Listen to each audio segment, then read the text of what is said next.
En esta sesión vamos a hacer una introducción al pensamiento estético de Friedrich von Schlegel, centrándonos en el periodo de su juventud, concretamente en la última década del siglo XVIII y en los primeros años del siglo posterior del siglo XIX. Schlegel es un pensador que ha sido objeto de una gran atención por su importancia en la conformación del romanticismo temprano, de la llamada escuela romántica. Schlegel nació en Hannover, Alemania, en el año 1772. Tras cursar estudios en Göttingen y Leipzig, fundó en 1798 y junto a su hermano mayor August Wilhelm la revista literaria Athenaeum, y que tuvo una muy corta duración, tan solo de 2 años, clausurándose en 1800. A pesar de que solo se publicaron 6 números en total, Athenaeum es una publicación, diríamos, fundamental para la comprensión de la fase inicial de la estética romántica en Alemania, generada en torno al llamado Círculo de Jena, integrado por un grupo de jovencísimos intelectuales, y entre los que destacarían Ludwig Tieck, activo participante en la fundación de la revista y autor, entre otras muchas obras, por ejemplo, de las correrías de Franz Sterwald, una obra publicada en 1798 y considerada por algunos como el ideal de la poesía romántica. Un escritor que, por cierto, empezaría en esos años a trabajar en la traducción al alemán del Quijote de Miguel de Cervantes, autor que a partir de ese momento será ya muy apreciado por la estética alemana de la época, como veremos en otras presentaciones. También hemos de mencionar a Friedrich Schleiermacher, teólogo, el mayor en edad del grupo, que en el año 1798 contaba ya con 30 años. También, como no, hay que mencionar a Friedrich Schelling, quien en 1796 había ya conseguido una cátedra en la Universidad de Jena con apenas 21 años. Y por supuesto, habría que mencionar también a Friedrich von Hardenberg, más conocido por su seudónimo que es Novalis, un magnífico poeta a quien Schlegel conoció en 1792 y que moriría de tuberculosis solo un año después del cierre de Athenaeum, en 1801, y cuando contaba con apenas 28 años. Un dato curioso, pero no anecdótico, desde luego, es que en las páginas de la revista encontraremos muchos textos sin indicación de autor. Es el caso de los llamados fragmentos del Athenaeum, textos breves, a veces de unas pocas líneas. Según el estudio realizado por Ernst Behler y Hans Eichner, se trataría de textos escritos por Friedrich Schlegel, por su hermano August Wilhelm, por Schleiermacher y por Novalis. Sin embargo, ni Schelling ni Tieck habrían participado en este ejercicio de escritura, digamos, colectiva. Textos que evidencian el interés de este grupo tanto por las posibilidades del fragmento y del aforismo como forma de hacer filosofía, como también por el aspecto colectivo, digamos, del pensamiento, practicando así lo que ha venido a denominarse o a calificarse como Sinfilosofie o filosofía coral, exigiendo de esta manera una especie de forma de lectura, una especie de interpretación de estos escritos, cuya base desde luego no puede ser el pensamiento de un único autor. Entre los artículos que sí que aparecen firmados por Schlegel están algunos de sus más importantes escritos, entre los que destacarían sobre la filosofía o diálogos sobre la poesía, y que iremos comentando a lo largo de esta sesión, pero también otros muchos. Podríamos mencionar, por ejemplo, artículos como Los discursos sobre la religión, El alma del mundo de Schelling, o sobre el Wilhelm Meister de Goethe, una recensión, como sabemos, de la obra de Goethe, y en la que, como veremos, en opinión de Walter Benjamin, Schlegel habría llegado a alcanzar, digamos, su ideal de crítica.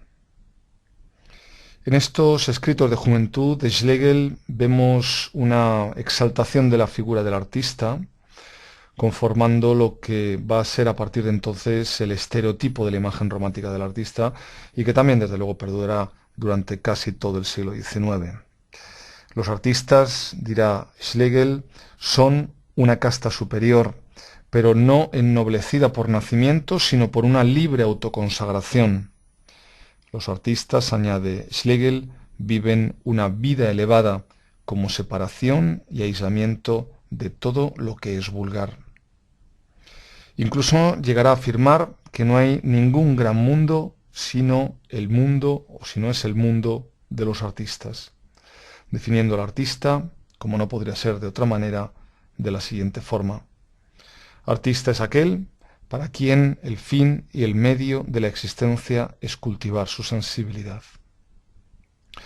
Esta reclamación de la sensibilidad y el espíritu como definidoras de la esencia de la humanidad estaría sin duda muy en relación con lo que solo unos años antes, en 1794, Schiller había escrito en su texto Cartas sobre la educación estética del hombre, y para quien, recordemos, la necesidad más apremiante de la época sería la educación de la sensibilidad. Evidentemente, Schlegel era un buen conocedor de la obra de Schiller, y de hecho Schiller había sido profesor en Jena cuando Schlegel se trasladó allí en 1790. Para el joven Schlegel, el individuo ha de ser protagonista, nos dice, de un desarrollo uniforme en todas direcciones, transformándose en alguien cuyo interior, decía, sea un mundo de mundos. Esta pretensión, evidentemente, se planteaba, digamos, en oposición a los designios funcionalistas, a los designios utilitaristas tan en boga en aquellos tiempos y tendentes siempre, digamos, a la reducción de la existencia a fines concretos y a los que, en opinión de Schlegel, sería inherente la limitación de la existencia. En oposición a esta situación, en oposición a esta tendencia a limitar la existencia del ser humano, lo que va a reclamar Schlegel es un individuo en el que pueda desplegarse, nos dice, la infinita plenitud de la vida que el infinito mismo es. Una crítica, como digo, a la visión funcionalista de la sociedad, que se hace también manifiesta en el siguiente párrafo. Un hombre vulgar, nos dice, no puede tener ningún fin cabal. Todos los objetos se hallan demasiado cerca o demasiado lejos del hombre práctico. Que todas las relaciones perturban, dice, su mirada, y que en el mismo instante de la vida no se puede alcanzar ninguna visión adecuada de la misma. La propuesta de Schlegel, evidentemente, se fundamentaría, pues, en una reivindicación del individuo, pues para él son pocos los hombres que son individuos, insistiendo en esa situación, digamos, de inautenticidad característica del hombre práctico, entre comillas, y a la que antes aludía. La mayor parte de los hombres, escribe Schlegel, como los mundos posibles de Leibniz, está hecha solo de pretendientes a la existencia, mientras que los que existen son pocos. La pretensión de Schlegel sería, pues, la de oponernos a lo inauténtico, a lo que nos someten los dictámenes de lo práctico, oponernos a la instrumentalización de las dimensiones creativas y proyectivas del ser humano provocada por esta orientación funcionalista de la sociedad y que, bueno, iba siendo o era cada vez más intensa a finales del XVIII y de la que, recordemos, tanto también se quejaba Schiller. Leamos a este respecto también la siguiente afirmación de Schlegel. La verdadera esencia de la vida humana reside en la totalidad, la plenitud y la libre actividad de todas sus potencias. Y no en vano añadirá Schlegel que es bello lo que nos recuerda a la naturaleza y despierta así el sentimiento de la infinita plenitud de la vida. Schlegel, desde luego, está convencido de que si somos capaces de comprender la belleza de un poema, es porque en nosotros, dice, vive también una parte del poeta, porque en nosotros viviría una chispa de su espíritu creador, una chispa que jamás, dice, deja de arder con fuerza secreta bajo la ceniza de la sinrazón que cada uno ha producido.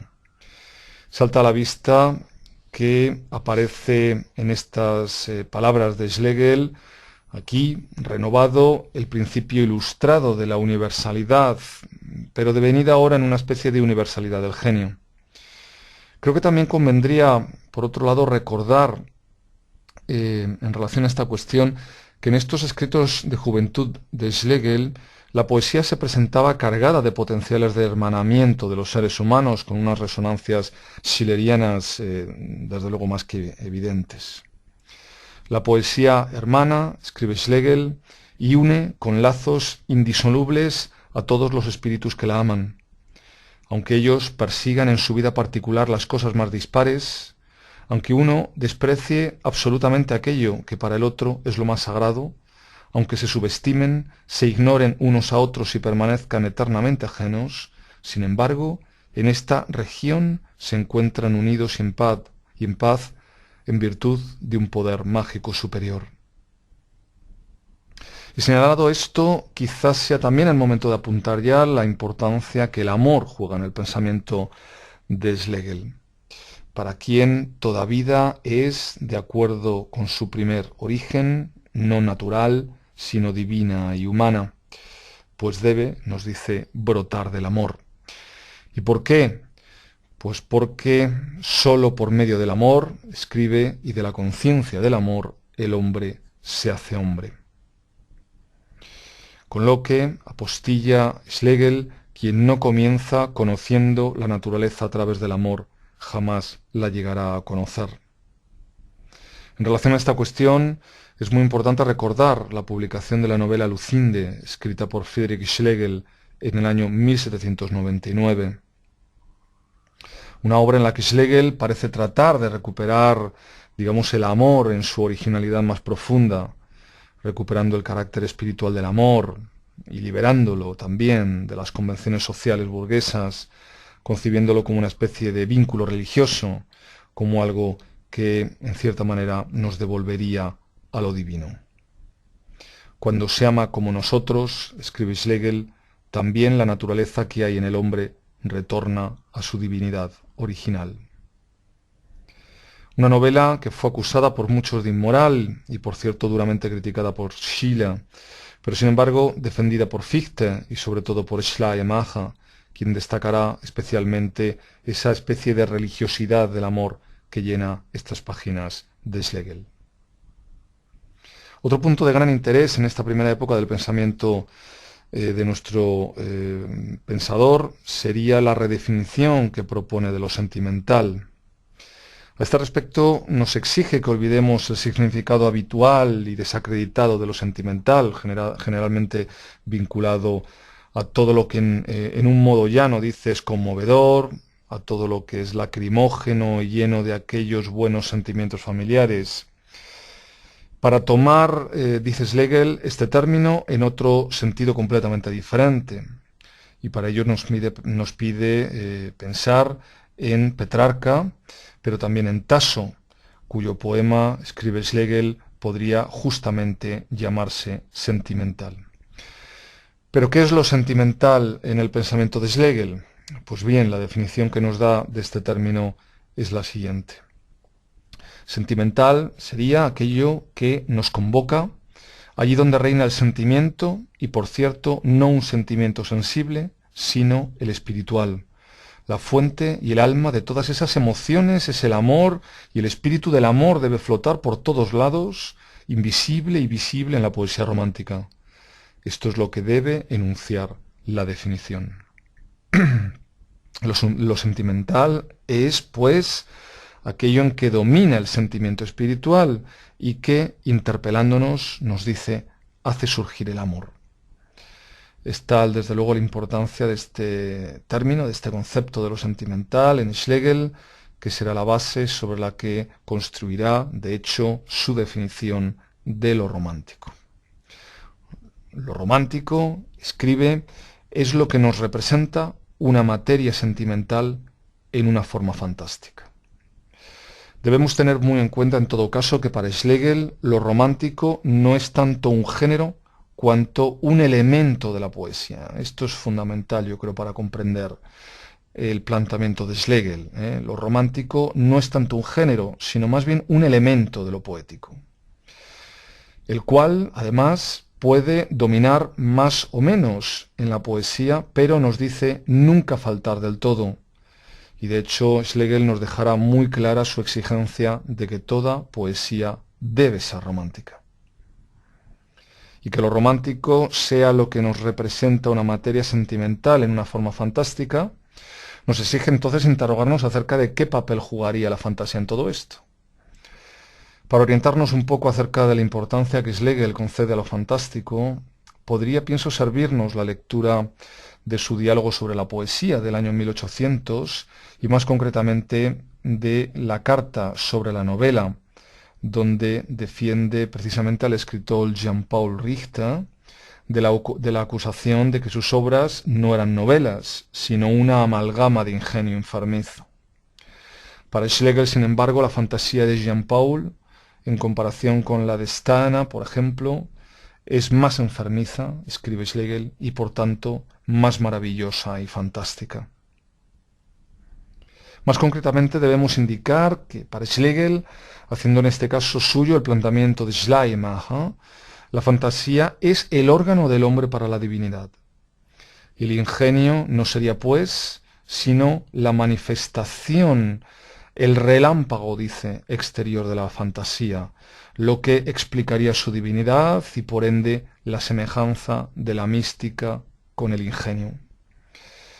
Consideraciones todas estas que nos conducen a la caracterización del artista como un mediador, que Schlegel enuncia de la siguiente manera. Un mediador es aquel que percibe en él mismo lo divino y, aniquilándose, renuncia a sí mismo para proclamar, comunicar y presentar lo divino a todos los hombres con sus costumbres y sus actos, con sus palabras y sus obras. Mediar y ser mediado es toda la vida superior del hombre, y todo artista es un mediador para los demás. Podríamos decir de alguna manera que esta especie de sacrificio viene a ser como una especie de autoanodadamiento, ¿no?, de lo finito, que deviene una especie de proceso de infinitización, ¿no? De hecho, podríamos, pienso también decir que el arte para Schlegel hace posible que el sujeto acceda a sí mismo, algo que no sería posible desde luego ya mediante la filosofía, sino solo con la mediación del artista, pues como escribirá Schelling en su filosofía del arte, el arte es lo único en lo que estaría dada la objetividad absoluta, es decir, que solo con el arte podríamos llegar a un conocimiento objetivo de lo que es el universo, es decir, al conocimiento de la absoluta identidad de lo real y de lo ideal, al conocimiento de esa indiferencia absoluta entre lo universal y lo particular. El arte, recordemos, en opinión de Schelling, una opinión que Schlegel parece, pienso, compartir, haría precisamente objetivo, con validez universal, lo que el filósofo solo podría presentar subjetivamente. El arte exhibiría lo absoluto, no en lo universal, es así como lo haría la filosofía, sino en lo particular. Es quizá en esta confluencia entre Schelling y Schlegel, en donde yo creo que se evidencia más claramente la afinidad que Schlegel mantenía con los planteamientos del llamado idealismo filosófico. Tanto para Schlegel como para Schelling, desde luego, el fundamento filosófico de la poesía sería, por tanto, el de cubrir la insuficiencia de la filosofía para representar, digamos, lo infinito. El arte así objetivaría la intuición intelectual, presentando ante nosotros esa unidad originaria, aquel principio del filosofar, sobre el que tantas y tantas vueltas daría Schelling. Schlegel, en efecto, no deja de señalar, como digo, esas impotencias de la filosofía, pues en su opinión la filosofía tiende a la organicidad, enmascarando así que la unidad infinita es también la infinita pluralidad. Tendríamos que insistir aquí en que lo característico de la poesía para Schlegel radicará en su capacidad precisamente para completar la insuficiencia de la filosofía en esa tarea, como digo, de representar lo infinito. Y que ese es precisamente, o ese sería el fundamento filosófico de la poesía para Schlegel. De hecho, para él, los fenómenos son representantes de un infinito, a lo que se refieren, digamos, alegóricamente, es decir, que los fenómenos se referirían a lo infinito alegóricamente. Y aunque es verdad que el concepto de alegoría va a ser muy cuestionado por los filósofos idealistas, sobre todo por Schelling, para Schlegel el concepto de alegoría es un concepto esencial. Pues como de hecho va a poner en boca de su personaje Ludovico, toda belleza, dice, es alegoría. Lo más elevado, puesto que es inefable, se puede decir solo alegóricamente. Es decir, que lo que las cosas finitas son, es decir, su esencia, estaría en plena relación, según Schlegel, con lo infinito, estaría en plena relación con la totalidad del universo. Por ello, escribirá Schlegel, lo que no se relaciona con lo infinito es absolutamente vacío e inútil. Recordemos que también para Schelling esa infinitud que la obra de arte exhibe no sería sino la definición de la propia belleza. Recordemos que para Schelling el infinito finalmente exhibido es en la obra de arte es la belleza. Y ciertamente para Schlegel la idea de infinito va a ser consustancial a la propia definición incluso del hombre, evidenciando que el concepto de infinito y el de ser humano son, en todo caso, inseparables. Imagínate algo finito bajo la forma de lo infinito. Entonces piensas en un hombre. No podemos dejar de lado que la infinitud fue en el romanticismo una constante. Por ejemplo, la novela de Novalis Heinrich von Ofterdingen de 1802 ha sido considerada desde siempre como una de las plasmaciones más logradas de lo infinito en el ámbito literario. Infinitud que vemos también, por supuesto, aludida en la pintura del momento, sobre todo quizá en los cuadros, podríamos recordar los cuadros de Friedrich, ¿no? Como en este titulado El monje en el mar, del año 1808. Pero aunque pueda parecer paradójico, hablar de infinito tiene mucho que ver con la pasión de Schlegel por el fragmento. En efecto, y más allá del aforismo, más allá del gusto de Schlegel por la fragmentación del discurso como modo de escritura, el fragmento se conformará como uno de los conceptos fundamentales de la estética romántica y a partir de entonces como una de las características centrales de la modernidad. En verdad, creo que el verdadero significado del fragmento en Schlegel quedaría muy claro en este pequeño párrafo. También en poesía, escribe Schlegel, todo lo completo puede en verdad quedarse a medias y todo lo que está a medias resultar, sin embargo, auténticamente completo. Lo que se estaría señalando aquí es que algo inacabado, un esbozo, un fragmento, puede ser, sin embargo, algo totalmente completo, lo cual podría, bueno, quizá parecernos paradójico, aunque desde luego en el ámbito del arte esta afirmación es, creo, que una de las más incuestionables, ¿no? Es decir, qué duda cabe muchas veces que cuando el artista trata de completar una obra, un cuadro, a veces cae en el error, ¿no? De tratar de completar aquello que no puede o no debiera ser concluido, porque muchas veces lo fragmentario, lo inacabado en el arte está más terminado. Lo inacabado se acercaría, de hecho, para Schlegel muchas veces más a la unidad o a esa totalidad que busca la estética idealista, ¿verdad? Y lo conseguiría seguramente de una manera mucho más certera que lo más pretenciosamente terminado o completo.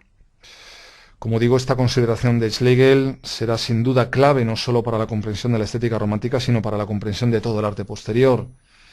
En clave idealista, la concepción romántica del fragmento, como digo, permite proyectarnos en el infinito, un infinito que en cualquier caso siempre va a ser de alguna manera inalcanzable, evocando el fragmento la unidad de la realidad a través precisamente de uno de sus elementos.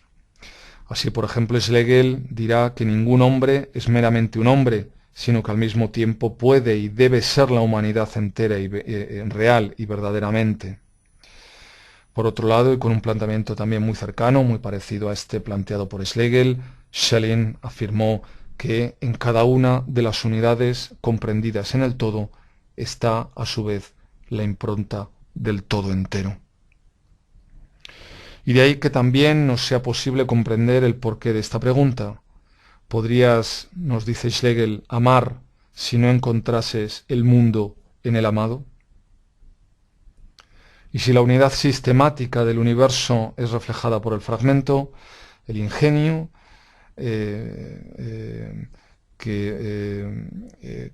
Schlegel, o para el cual Schlegel utiliza este término, bits, no podría definirse más que como genialidad fragmentaria, al contrario que el entendimiento, caracterizado, dice Schlegel, por una fuerza separadora, pues el ingenio lo que hace es combinar, lo que hace el ingenio es generar relaciones.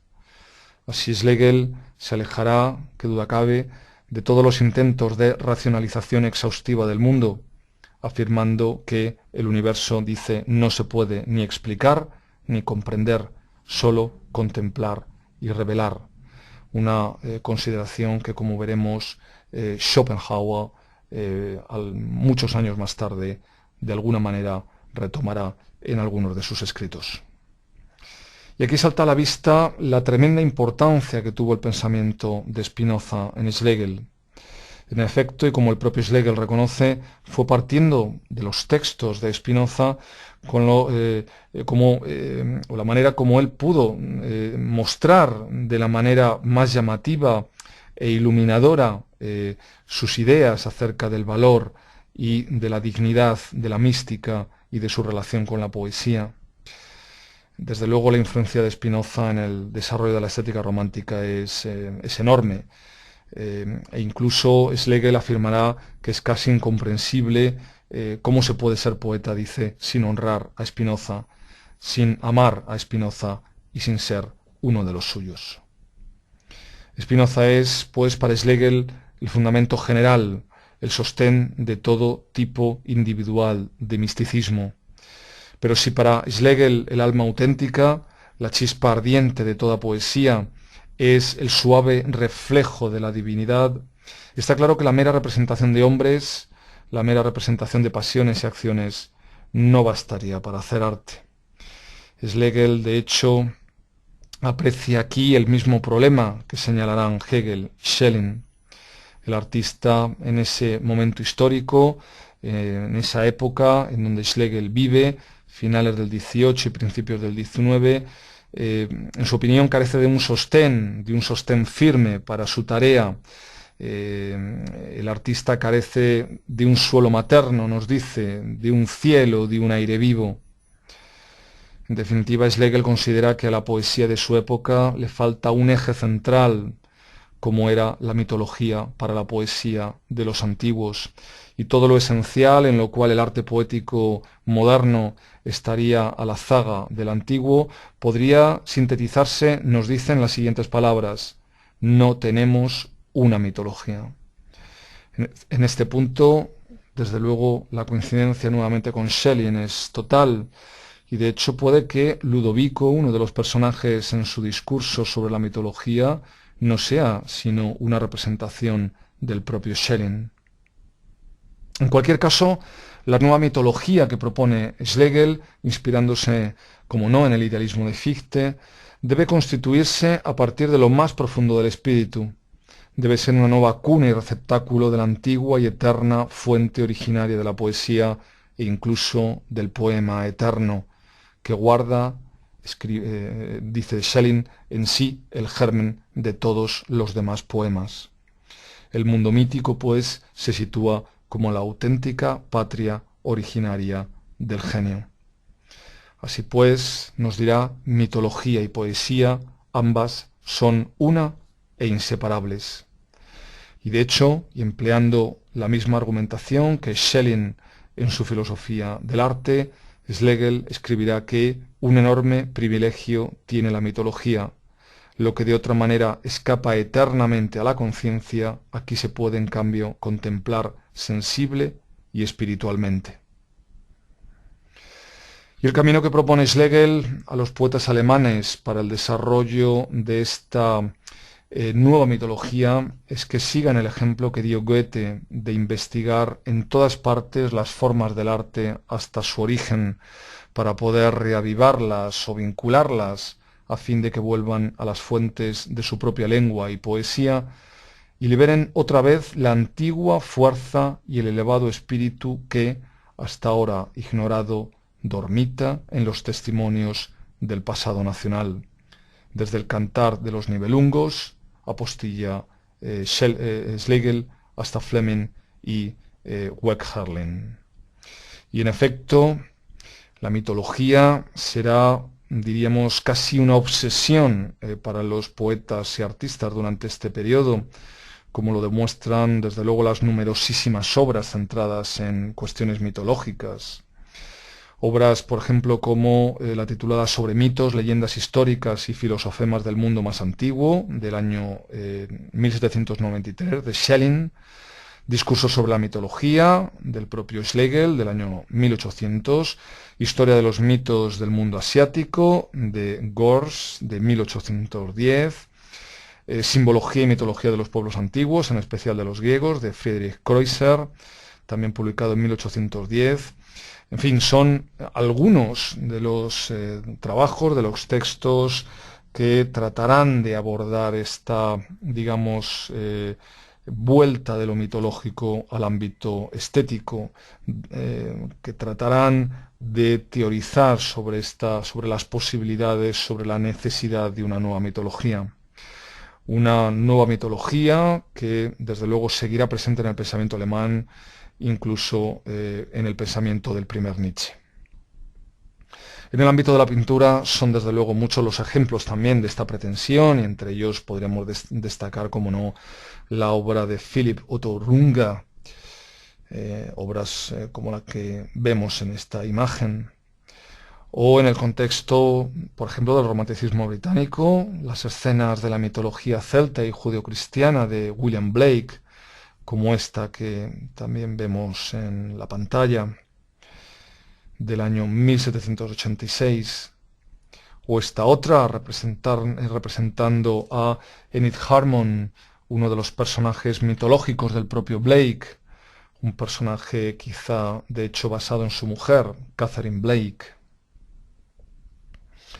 Por otro lado, la relación entre mitología e infinitud quedaría, pienso, muy clara en esta afirmación de Schlegel. El núcleo, el centro de la poesía, se ha de encontrar en la mitología y en los misterios de los antiguos. Saciad el sentimiento de la vida con la idea de lo infinito y comprenderéis a los antiguos y la poesía. Schlegel, desde luego, no olvida a los clásicos, como deja muy claro en alguno de los fragmentos del Lyceum. En aquello que quieren los modernos, escribe Schlegel, se debe aprender en qué ha de convertirse la poesía. De aquello que hacen los antiguos, ¿qué tiene que ser?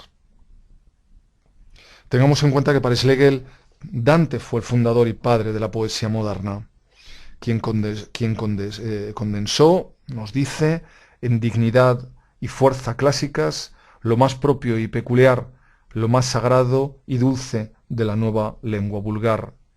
Para Schlegel, el poema profético de Dante constituiría el único sistema de la poesía trascendental y seguiría siendo, escribe, supremo en su especie. Otro de los padres de la poesía moderna sería, en opinión de Schlegel, Petrarca, que habría dado a la canzone y al soneto perfección y belleza. Y más tarde Boccaccio, quien con la canzone, a través del alegre ánimo y la chanza mundana, escribe Schlegel, habría logrado asemejarse al gran Dante. Así pues, Dante, Petrarca y Boccaccio serían para Schlegel los principales representantes del estilo antiguo en el arte moderno. Y en esta aproximación a los orígenes de la poesía moderna, Schlegel destacará también a Battista Guarini, autor de la tragicomedia El Pastor Fido, cuya portada vemos en esta imagen, y que Schlegel describirá como la obra de arte más grande y única de los italianos después de aquellos grandes, fundiendo el espíritu romántico y la cultura clásica en la más hermosa armonía, dándole al soneto nueva fuerza y nuevo encanto. No obstante, para Schlegel, Cervantes y Shakespeare fueron tan grandes que todo el resto, comparado con ellos, parece un medio preparatorio, explicativo y complementario, aunque sin duda será en Shakespeare en quien pondrá Schlegel el verdadero centro, el núcleo de la fantasía romántica, afirmando que la universalidad de Shakespeare es algo así como el centro del arte romántico. Por otra parte, la Numancia de Cervantes le parecerá a Schlegel una obra divina. En Cervantes Schlegel verá la eterna música de la fantasía y el amor. También en la primera parte del Quijote admirará Schlegel, escribe, el ingenio fantástico y una exuberante profusión de audaz inventiva. En conclusión, nos dice Schlegel, aquí busco y encuentro yo lo romántico en los más antiguos de entre los modernos, en Shakespeare, en Cervantes, en la poesía italiana, en aquella antigua edad de los caballeros, del amor y de las fábulas. Pero esta genealogía de la poesía moderna estaría desde luego incompleta sin Goethe, cuya poesía sería, siempre en opinión de Schlegel, la más completa poesía de la poesía. Pero no hay que olvidar tampoco que Schlegel cree que en Oriente, y sobre todo en la India, podría ser encontrada una nueva fuente de poesía. Y en efecto la estética romántica no dejará de mirar a Oriente como fuente continua de inspiración. Leamos a este respecto lo siguiente. Debemos buscar en Oriente, escribe Schlegel, lo romántico en su grado más elevado, y si podemos crear a partir de la fuente, entonces la apariencia del ardor meridional que ahora nos resulta tan encantador en la poesía española reaparecerá solo como occidental y escueto. Y antes ya de terminar esta presentación introductoria a los escritos de juventud de Schlegel, creo que sería necesario comentar al menos tres cuestiones que considero fundamentales para la comprensión de las claves que articulan también su pensamiento. Por un lado, la cuestión de la originalidad. Pues para Schlegel, el valor más propio, es decir, la virtud del hombre, es, dice, su originalidad. Nuevamente aquí hay coincidencia con Schelling, quien, recordemos, afirmó en su deducción de un órgano universal de la filosofía, o proposiciones fundamentales de la filosofía del arte según los principios del idealismo trascendental, escrito en 1800, que la ley fundamental de la poesía moderna es la originalidad.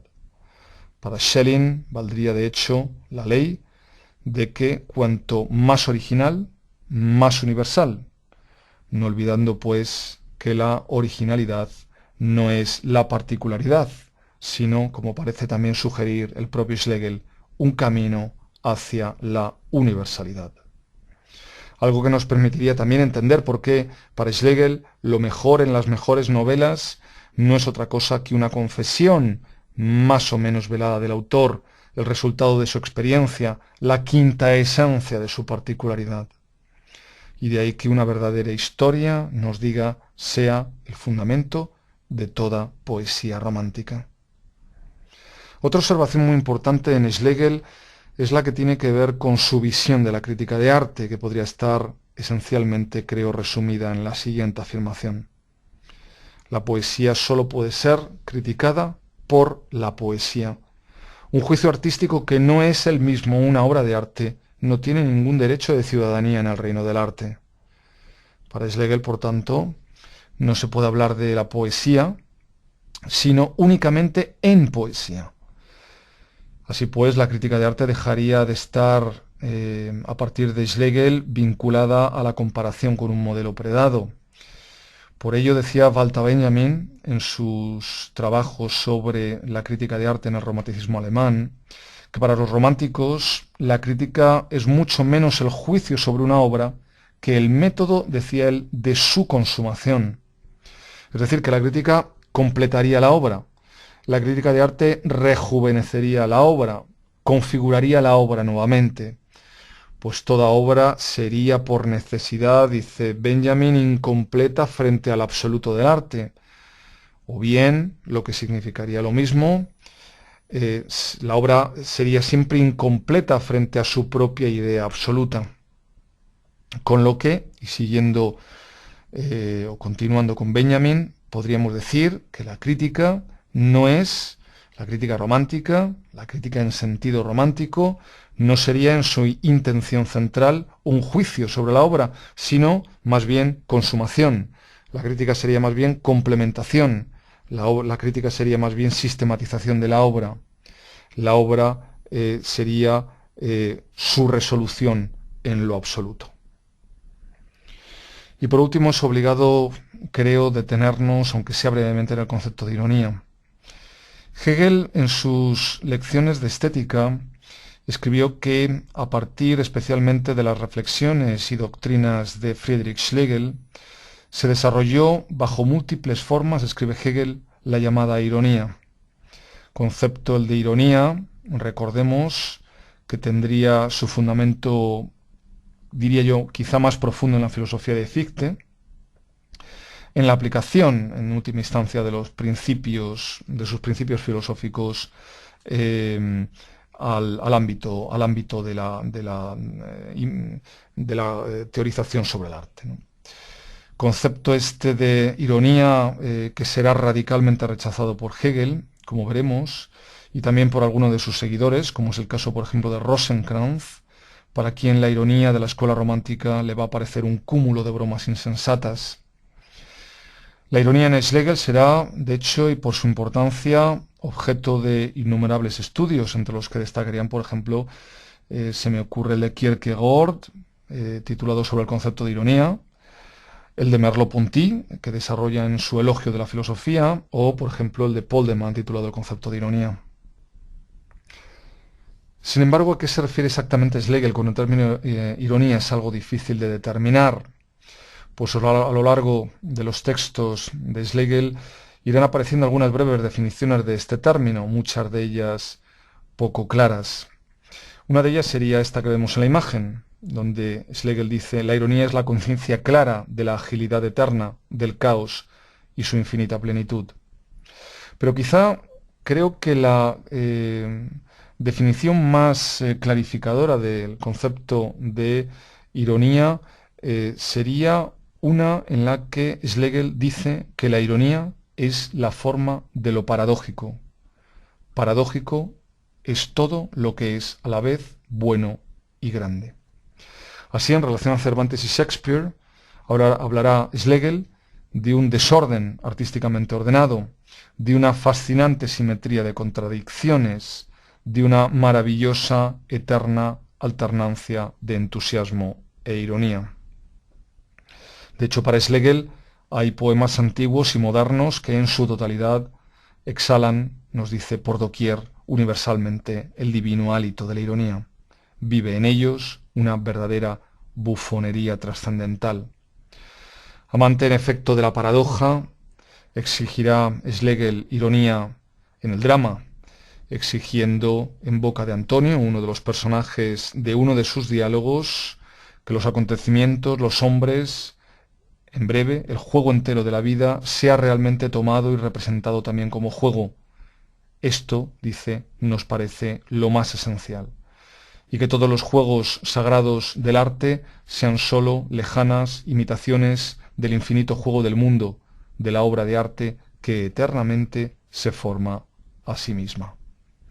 Para Schlegel, la poesía ha de traslucir la apariencia de lo absurdo y de lo enloquecido, o de lo simple y de lo estúpido, pues este es el principio, dice, de toda poesía: anular el curso y las leyes de la razón pensante, razonante, y volvernos a poner de nuevo en el bello desorden de la fantasía, en el caos originario de la naturaleza humana, para el que no conozco, apostilla Schlegel, hasta ahora ningún símbolo más bello que el hormigueo multicolor de los antiguos dioses. Por todo ello, la ironía es para Schlegel también conciencia clara del caos. Para Schlegel, la ironía es conciencia clara de la infinita plenitud. Pero esta otra definición quizá nos aclare algo más sobre el significado que Schlegel quiere dar a este concepto. Ironía, dice, es una parábasis permanente. Hay que recordar que en la comedia griega antigua se entendían por parábasis la parte en la que el coro se dirigía directamente al público para realizar irónicos comentarios sobre temas políticos y de otras cuestiones. cuestiones casi siempre de índole fuertemente crítica. Una sección que consistía, o que solía consistir, habría que decir más bien, en 3 canciones y 3 discursos que se iban alternando. Es decir, que la parábasis era, digamos, la interrupción del desarrollo narrativo, que, bueno, podríamos decir que la parábasis, por tanto, es interrupción irónica de la obra en sí misma, en donde, de alguna manera, el espectador empieza a ser interlocutor o confesor directo de lo que unos personajes, miembros del coro, empiezan a decirle. Decir que la ironía es parábasis permanente vendría a decir que la ironía es distanciamiento del artista respecto de su obra y por tanto también podríamos nosotros decir liberación del artista quizá de su propia individualidad. Así para Schlegel, la ironía, en términos socráticos, sería la más libre de todas las licencias, pues a través de ella se sitúa uno más allá de sí mismo. Es decir, que con la ironía el poeta se eleva por encima de su propia creación y alcanza la libertad y la objetividad. Sin embargo, la ironía planteada por Schlegel, cuyo fundamento más profundo es la filosofía de Fichte, al aplicar algunos de sus principios, como digo, filosóficos al arte, fue uno de los conceptos, como decía antes, más criticados por Hegel, quien no la veía más que expresión de puro subjetivismo vacío.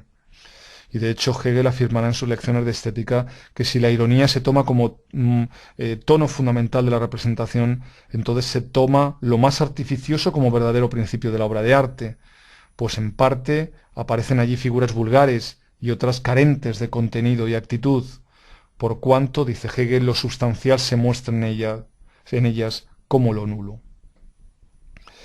Por tanto, concluirá Hegel, tales representaciones no podrían despertar nunca un interés verdadero. Y hay que tener en cuenta que la significación general de la ironía, en los términos que plantea Schlegel, es para Hegel concentración del yo en sí mismo, para el cual están, decía Hegel, rotos todos los vínculos y que sólo quiere vivir en la felicidad del propio disfrute. La negatividad de la ironía la justificará Hegel porque ésta implicaría la vanidad de todo lo objetivo, porque la ironía implicaría la vanidad de lo moral, de lo que habría de tener un contenido en sí, la nulidad de todo lo objetivo y en última instancia de lo que tiene validez en y para sí. Y si el yo se queda en esta posición, dice Hegel, todo se presenta para él como nulo y vano, con excepción de la propia subjetividad, que con ello es también hueca, vacía y fatua. Para Hegel, por tanto, lo irónico, así como el principio de la subjetividad absoluta del que no sería, en su opinión, separable, consistiría pues en la autoaniquilación de lo glorioso, de lo grande, de lo eminente. Un mostrar como nulo y en su propia destrucción lo que el hombre, decía, tiene de valor y dignidad. Una crítica, en su opinión, que sería también no solo aplicable a los textos de Schlegel, sino también a Solger y a Ludwig Tieck, dos escritores que en opinión de Hegel asumieron también la ironía como principio supremo del arte. Y ya para terminar esta presentación, recordar también una afirmación de Schlegel sobre la que se ha escrito mucho y que es la siguiente. La poesía romántica, decía, es una poesía progresiva universal. Poesía universal, evidentemente, porque, según Schlegel, la poesía debía afectar a todos los aspectos de la vida. Y de hecho el propio Schlegel afirma que el destino de la poesía romántica, entendida como poesía universal progresiva, no es sólo reunir, decía, los géneros separados de la poesía y poner en contacto la poesía con la filosofía y la retórica. También quiere, incluso debe, dice, ora mezclar, ora fundir poesía y prosa, genialidad y crítica, poesía artificial y poesía natural, hacer más viva, y esto quizá es lo más importante, dice, hacer más viva y social la poesía, más poética la vida y la sociedad. Pero lo más importante es que Schlegel sitúa el arte en esa concepción, digamos, del devenir, como algo que no puede completarse, como algo que está eternamente en movimiento, pues en efecto para él el arte es indefinidamente perfectible, porque para él el arte no es, es decir, en el arte no es posible que pensemos en la existencia de un máximum absoluto, sino simplemente en un desarrollo ininterrumpido, ¿no? Una consideración que pondrá desde luego claramente en entredicho la idea de lo bello absoluto, puesto que, como digo, el arte para Schlegel siempre estará en un proceso, digamos, indefinido de perfeccionamiento. Y de hecho ha habido quien ha querido ver en esa afirmación de que la poesía romántica es una poesía progresiva universal un auténtico preludio de lo que van a ser mucho más tarde las vanguardias artísticas ya en el siglo XX, como un proceso interminable de devenires poéticos marcados por la idea del cambio permanente y continuo. Así, e insistiendo en este aspecto, escribirá Schlegel: el modo poético romántico está aún en devenir. Sí, esta es su verdadera esencia, que se puede devenir eternamente, que nunca puede completarse. No puede ser creado por medio de teoría alguna, y sólo una teoría adivinatoria tendría derecho a aventurarse a caracterizar su ideal.